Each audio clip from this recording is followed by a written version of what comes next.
So there's, here in Montgomery County and across Maryland, I guess, there's a debate being had about whether private schools can reopen.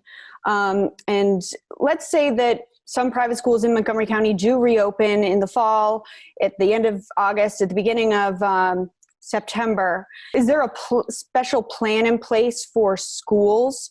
And if a teacher or a student comes down with the virus, what role the contact tracer would play, what they would recommend for a school? Because obviously if a student comes down with the virus and you would contact people, you're not going to say the name of the person who has the virus. So there's seems to be some obstacles maybe that have to be overcome with contact tracing.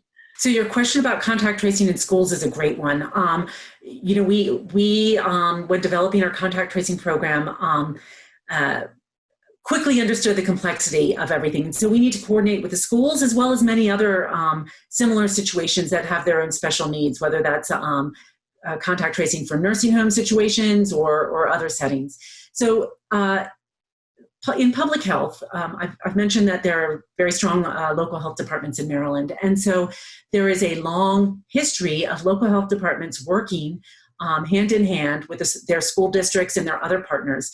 And so just as with other situations that public health has been managing for years, whether it's an outbreak in a school setting because of a foodborne illness or something else, there are processes in place whereby the schools and the local health department would coordinate to make sure that there was a response specific for the school, and that would include contact tracing.